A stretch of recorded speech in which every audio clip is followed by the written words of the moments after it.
Hi, I'm Janice Switlo. I'm going to talk a little bit about what was going on in 1885 and shortly thereafter, 1891.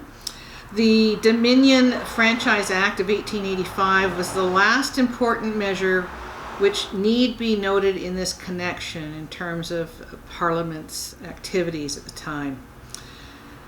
By the British North America Act, the Dominion was to adopt the provincial franchise lists for its elections until Parliament should order otherwise.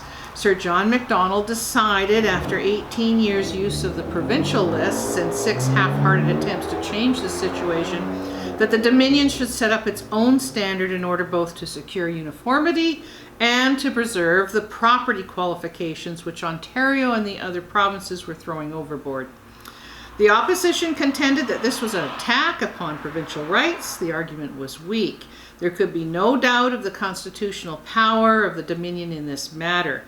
Better founded were the attacks of the opposition upon specific clauses of the measure, such as the proposal to enfranchise Indians living upon government reserves and under government control. So the White Paper 1969 was not the first time that Canadian government was attempting to do in Indigenous nationals and remove them from that status to become domestic ethnic minorities.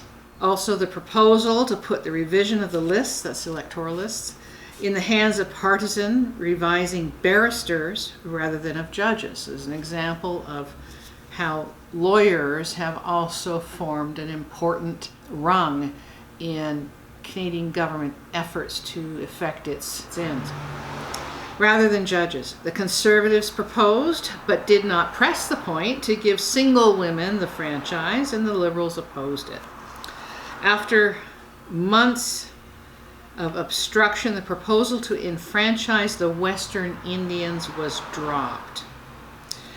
And there's an important footnote. It said Indians in the eastern provinces, however, were given a vote.